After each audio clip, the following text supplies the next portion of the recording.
Hey, what's up, guys? My name is David Glenn of theproaudiofiles.com and davidglennrecording.com, home of the free VIP mixed training bundle. If you haven't done so yet, go check that out. Join the list. You're going to get 2 sets of multi-tracks, a whole slew of impulse responses, 2 free video series, and a ton more. So I appreciate you for checking that out. I know you're going to love it. It's free, so no excuses, right? Moving into today's video, we've got a drum loop, and I've called this, advanced drum loop mixing.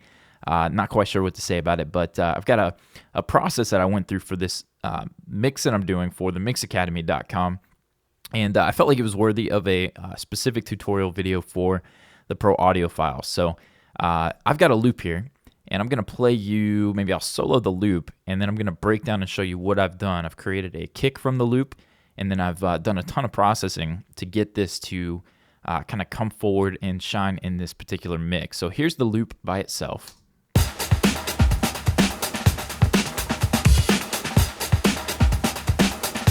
Okay, and here's what it sounded like before I touched it.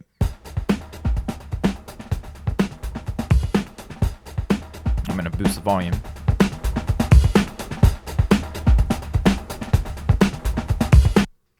Okay, so I've labeled it DG loop, but that's kind of selfish of me. This is not my loop. I didn't record this. I didn't piece it together. I don't know where it came from. It came to me from the client. But what I wanted to do was, in the mix, let me actually play it for you in the mix and see if you can hear it. I'm not going to hold back. Time to move back on the floor. I'm ready for contact. It's a hard fight. Okay, so obviously you can't really hear it. There's a little bit of the kick thing going on and some ghosting on the snare hat kind of thing. But it needed to come forward, it needed to shine, and more than just becoming brighter. So I'm going to walk you through what I did to it, and then what I did to it at the chorus will be kind of a part 2, second half of the tutorial. So anyways, first things first, let me walk you through the plugins. Nothing fancy here. All I did with this was we have a kick drum, we have a live drum kit separate from this loop. So what I wanted to do was make sure that none of this kick's bottom end interfered with the live drum kit whenever that comes in. So I filtered everything out below 85, and that is very basically going to sound like this. And there's another reason why I did this, but I'll show you in a second. So here's before the filter, after. Okay, so you can hear we're just getting rid of the sub in the kick for the most part in the loop. The second plugin here in the chain is the Cush Clariphonic, and this is the second revision of it. What do you call it? We'll just call it take 2, but it's updated and it sounds incredible. It sounds nasty. The first one sounded great. This one sounds even better. And the first one I had a glitch with, it would crash Pro Tools. I don't know if that was my fault, an update I missed or something, but the second one sounds ridiculous. So I highly recommend you go check this one out. But I'm just boosting a ton of top end, and you'll hear that this really comes forward in the mix. Here's before, after.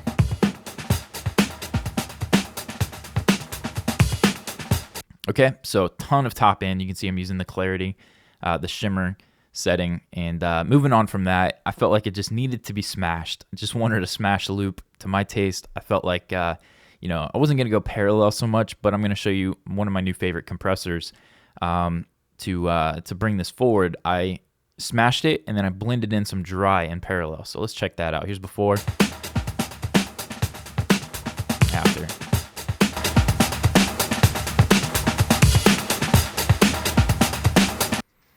It sounds nasty, right? Well, by itself, it may not sound that great, but in the context of the mix, it sounds incredible to my ears. So I'm going to play it again, but before and after. Actually, I played before and after for both of these. And I want to be with you. And I want.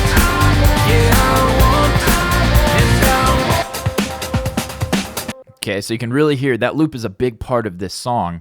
And the reference track he gave me was Love Me Again from Jonathan. I forget the guy's last name, but it was a great track from like 2013. Really love that song. Saturation, everything sounds incredible. But the compression really helped just pull it forward, did an amazing work. That's the Plus 10 dB compressor from Boz Digital Labs and my new friend David Bendeth. Love the work that they're doing. Lots of great stuff to come from them. But for me, that wasn't enough. That wasn't the end of it for this particular loop.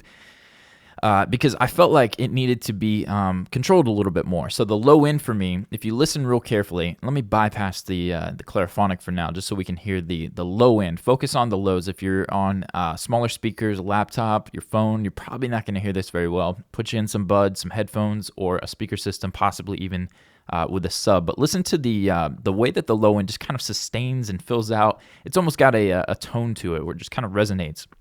Check that out. Forgive me, let me solo it.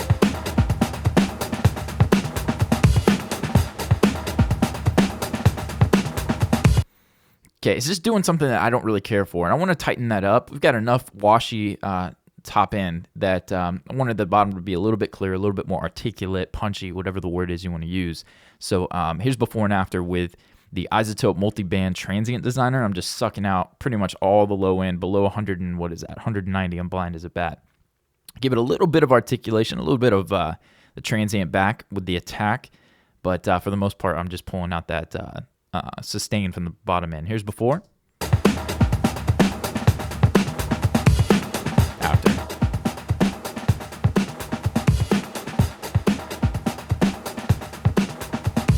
Okay, and again, before, it's just taking up too much real estate. The dynamics of it to just all of the entire loop to be pumping and sustaining like that, totally unnecessary to my ear, to my taste. So I'm going to put the clariphonic back, and then we'll get to pi in a second. If you're not familiar, I've got Sound Radix Pi on here, and the reason is we've got this loop in the chorus. I duplicated the loop, and I wanted to have a little bit more punch because the kick in that loop pattern complements the live kick. We've got a 4 on the floor live kick that I'll play for you here. Let me solo this guy. So this is the loop and the live kick together. I'll go ahead and put pi in.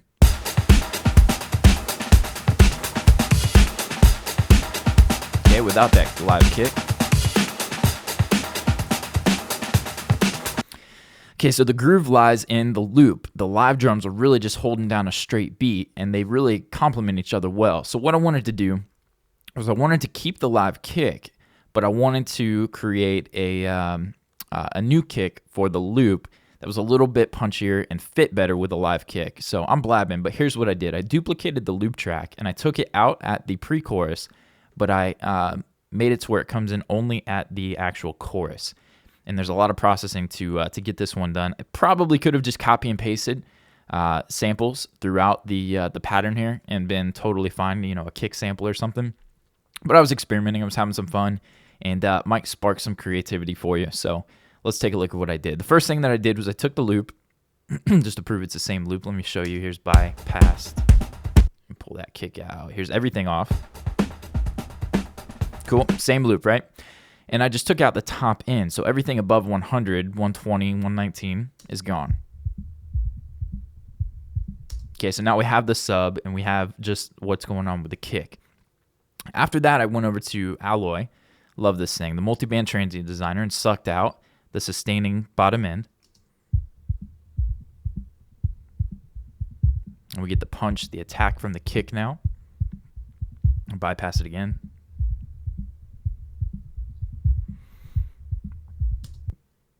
Cool. And so we've got a more defined kick. However, obviously that's not like the world's best kick drum. So I wanted to get a better kick drum for the loop.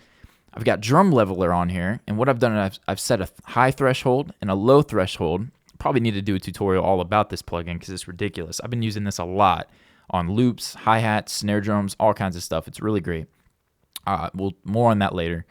But I've set a high threshold and a low threshold. You'll see the kick kind of coming across the screen here.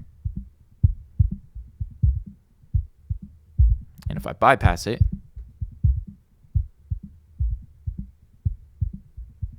we kind of lose the kick drum, right? So I'm bringing the kick forward. I'm setting the threshold for picking up those subdivided kicks, the pattern in the kick drum, softer hits and the harder hits, and I'm raising the level and compressing to bring that forward. And then I'm taking this kick drum, call it a kick drum sound, and I'm using trigger for what we've done to help trigger out, identify what is kick and what isn't. Lastly, I guess I forgot to mention there's between 29 hertz and 109 hertz. I have a sidechain filter here, so this compressor is listening to only those frequencies to determine what's what I want it to listen to for the compression. Horrible explanation. Forgive me for that. Trigger 2, I've got on, and I've gone to my friends over at That Sound. I got an incredible ton of kick drum libraries, all kinds of stuff over there. Go check those out. iwantthatsound.com. But kick 06, I pulled in from one of the libraries, and let's take a listen to what that is actually. I hate that. There's a glitch. You gotta make it inactive and pull it back in, and now should be able to hear that. And the reason why, I have no idea. So it's still glitching on me. Well, let me solo it and you can hear it. There you go. So before, after. Okay. So now that kick, with a little bit of help from our friend Lo-Fi, free with Pro Tools.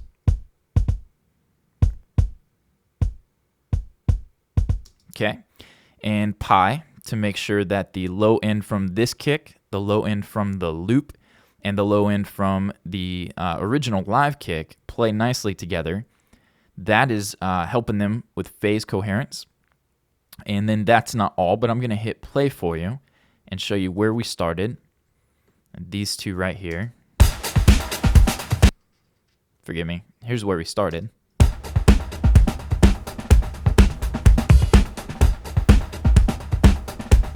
And where we ended up.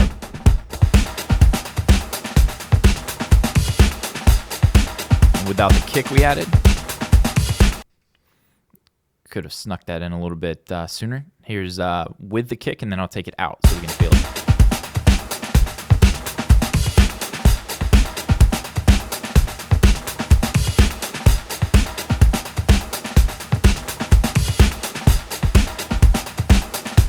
Cool. I dig it with the kick. You may not, but again, just showing you some of the options. Now, that's not all I did. There's one last step that I felt like would help tighten up this kick a little bit. And let me pull. There we go. Track spacer. I had a Pro Tools error there, but track spacer I've pulled open, and lots of plugs in this one. But if you come down here, I've got kick sidechain, which is what I use. It's a send that I use to send into a multi-band compressor I have on my bass on a lot of stuff I mix, and I will push the bass down in the sub frequencies when the kick hits. And I've taken that same send and I've set it up within track spacer. So track spacer is going to receive the signal from the kick, and it's going to push down the frequency range I set here, similar to the multi-band compression, except this is like a multi-band volume control. Kind of interesting what's going on here. But 20 hertz to like 110, 112 is going to be pushed down every single time this live kick hits. It's going to push down against the loop kick when they play at the same time. They don't always play at the same time, which is why I wanted to create that loop kick. But when they do hit at the same time, the low end is going to be given to the kick in the drum kit, not the kick in the loop. I hope that makes sense. Maybe rewind that and play it back a couple times if I said that wrong, or if you heard it wrong. But anyways, I'm all over the place. Still recovering from being sick. Anyways, here's what it sounds like. You can see it on the screen. Whenever they hit, you're going to see this dip.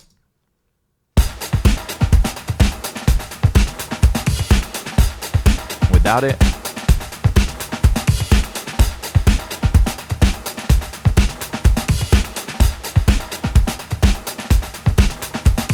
okay. The reason why that's such a big deal is because when you have so much low end building up, that's going to be, you got to be careful. That might trigger your bus compression or your pre-stereo bus compression. And so that extra buildup is not necessarily a great thing. So layering kicks could be a great thing if you're adding sub and want more sub at a certain section. But for me, I wanted to control that sub so that the other kick would dominate and they wouldn't trigger too much at the same time. So I've rambled quite a bit on this one, but I hope that you dig that. Let me play one more time where we started from, and I'll leave everything in. Let me go here and hit play. Let's check this out the way it was. I'm not going to hold back. Time to move back on the floor. I'm ready for contact. Okay, and then out here at the actual chorus. And I want to be with you. Okay, and put that back where it goes, and then here's the improvements we made. And I want